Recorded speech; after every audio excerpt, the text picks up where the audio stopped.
Hi, my name is David V. Kimball, and I've been making websites for 20 years. And I want to go through the definitive website build checklist with you for the current year. There's a lot to go through, so let's do it. This is everything we do for all of our websites. These are the 18 things that we're going to cover. And let's start with being portable.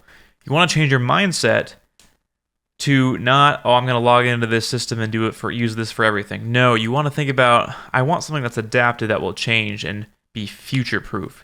So think about your content as files, and a static build like Astro is what we recommend right now, but that could change in the future. Build the framework and the host around that. The domain name should be in your name and separate from your host, so it's independent. You want to think about getting a Git repository to auto-deploy with every change and for easy rollback if something were to break. That's just your standard version control and automatic deploy. And then you want to take care of the email on your domain in terms of it being a trusted source and being highly trustworthy and all that. Here's a little visual of that. So on the left, you see an example of the rented setup, and on the right, you see an owned setup. On the left, things are kind of locked into one thing. You have no control over it in any real sense, and they could remove a feature, hike up the prices, and you're stuck. You have to figure out some kind of migration, if they even support that natively, or find some hacky workaround to get the data that you need off of their system and their proprietary platform onto your own.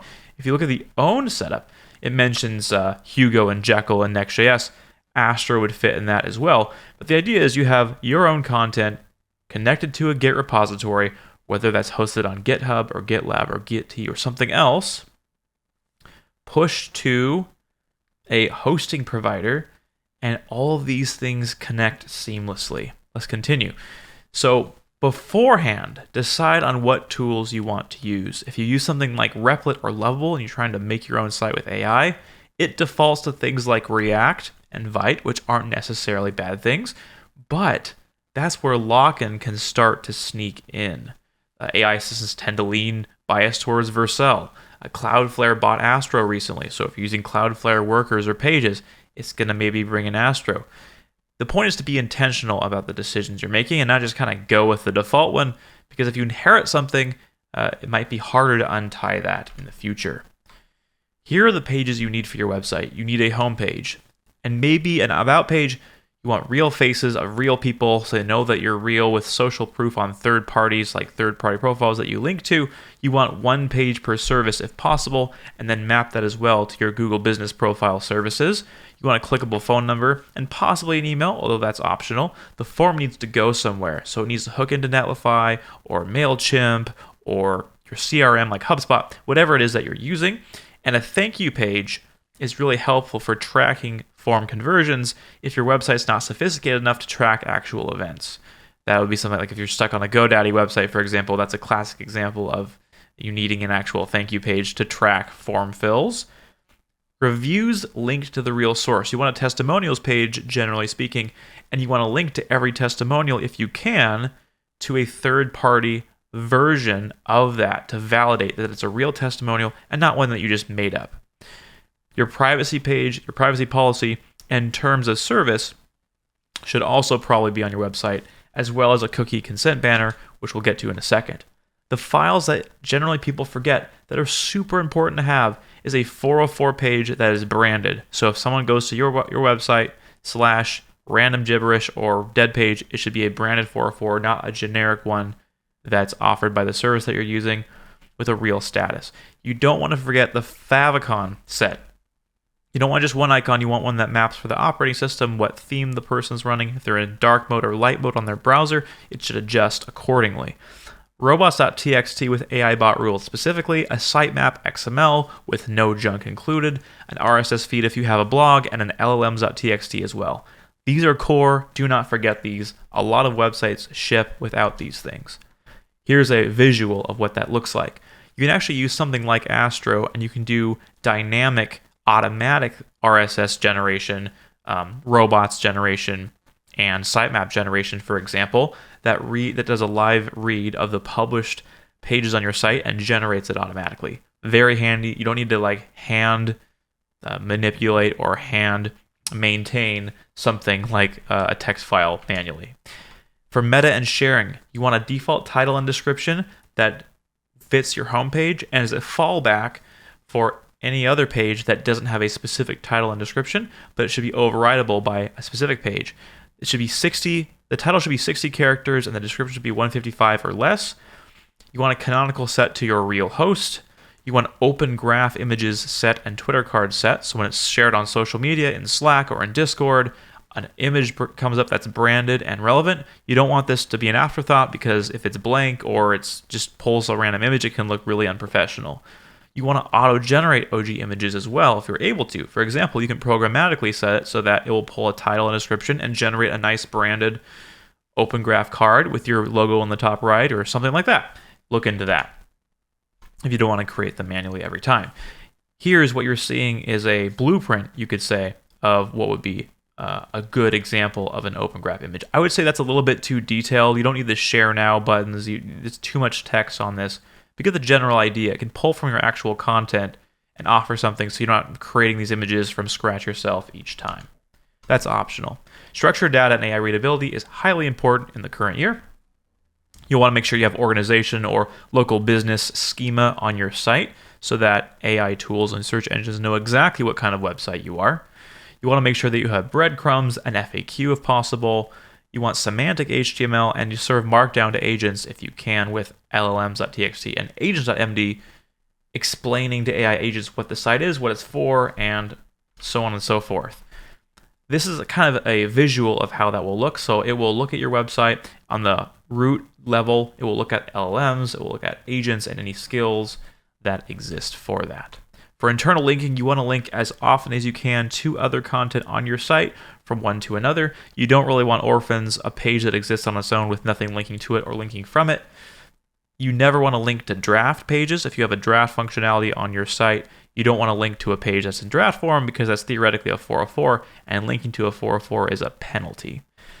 Navigation skips draft pages generally speaking. Images, speed, and fonts. This is highly important for a highly performant website. You generally want to use WebP for images. No PNG or JPEG hard-coded in there. You want it specifically sized for the placement that it's in, keeping in mind if it's a responsive site that it might flex a little. And you want to make sure they're compressed. You want lazy loaded images after the fold, and then a set to eager for a hero section.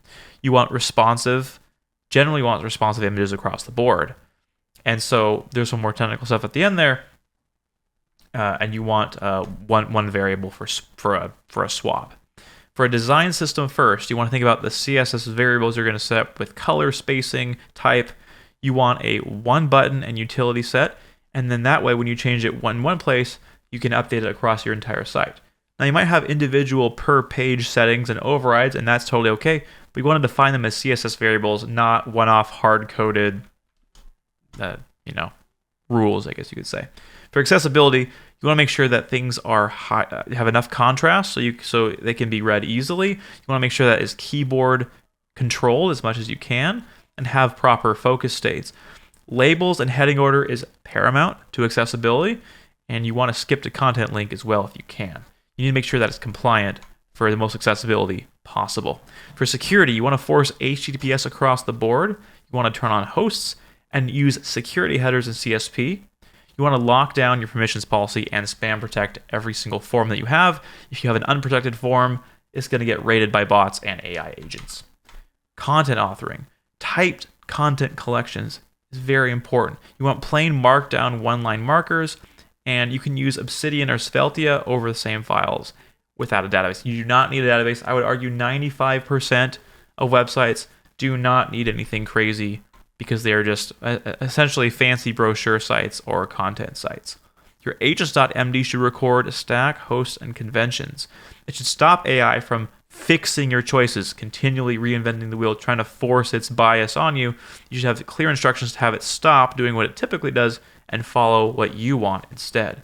You want one source for every AI tool. If you use Claude, simply create a claude.md file and redirect it to the agents.md file to maintain that agnosticism. When you build and deploy something, you want to upgrade your dependencies day one. You want to build and type check before every push, and you want to deploy previews per branch if you can. You don't have to do that, but you can also preview locally, which I would recommend. You want to commit the log file and ship the .env.example. For redirects, so if you're migrating, let's say you're moving from an old site to a new one, any old URL, particularly one that has a lot of traffic, you want to make sure that resolves somewhere and doesn't just go to a 404, generally speaking. So find each one, and you want to set a path where here's the old URL or slug, and here's where I want it to go. And you can always redirect it to the home page, or just leave it a 404 if it's kind of a low value link. That's a legacy link. For tracking and conversions, the thank you page, as we mentioned earlier, can be the conversion goal if you need to, but really what you want to do is you want to track events. And you can do that depending on the analytics platform that you use, like Google Analytics 4, for example. You want to include any retargeting pixels, anything marketing related, and you want to pipe leads potentially to your CRM via webhooks. And then what's really important related to this is making sure you have a cookie consent banner that speaks to that you're doing this. And if you're cookieless, you don't even need a cookie consent banner, which won't be most of you. Most of you will probably need one. Now, here's the test. Could you move hosts in an afternoon? Are these files you actually own? Is the host trivially swappable? That is what differentiates a site you rent versus a site you own. You could have followed everything up to this point to a T, but if at the end of the day, you can't easily move off of it to something else, then you're sort of stuck. You're being held hostage, in other words. Now, I created something called Vault CMS, which lets you use Obsidian, the note-taking app, as a content management system. It helps open your markdown files and just edit them beautifully, and even lets you push your website live directly from the application. That is entirely optional. You do not need this, but it's something that I really enjoy. And here's an example of what it looks like in the interface. You can kind of see the markdown in real time, and you can make edits. And what's nice about this is you have that aspect for when you want to write things. And then if you want to build with AI as well, you can utilize an AI harness like Claude Code or Hermes or something like that, and just say, hey, fix this technical thing, assure this technical item's in place, and let it handle that while you handle the manual writing parts. So you write while the agent wires, in other words. You always want to preview before you ship. So just because AI told you it added the feature you requested, or just because you wrote up the blog post and it looks great on locally in, let's say, Obsidian or Vault CMS, you always want to run something like pnpm dev. That could be npm dev, that could be astro dev, that could be npx dev, it could be a lot of different things. But what you want to do is you want to run it locally on your computer first, make sure it looks great, and then you can send it off to be deployed and commit to your repository and push it so that it's live. You never want to hand off the final look. You always want to use the human element to ensure everything is the way it's expected to be and behaves the way you want. So I know that was a lot within 15 minutes, but hopefully that gives you an idea of what to look for and what to consider. I'm actually going to see if I can pull up the blog post that goes along with this. I have a companion blog post that covers all of this, and here it is. If you want a more digestible version of this that's maybe in a format you can kind of read through and understand, it's available on lilAgents.com today. It is something that we use internally based on our own pipeline and our own methodology. So hopefully you find it useful. And as always, let me know if you want me to dig in a little deeper in one of these concepts. I'd happily oblige. I'll catch you guys on the next one.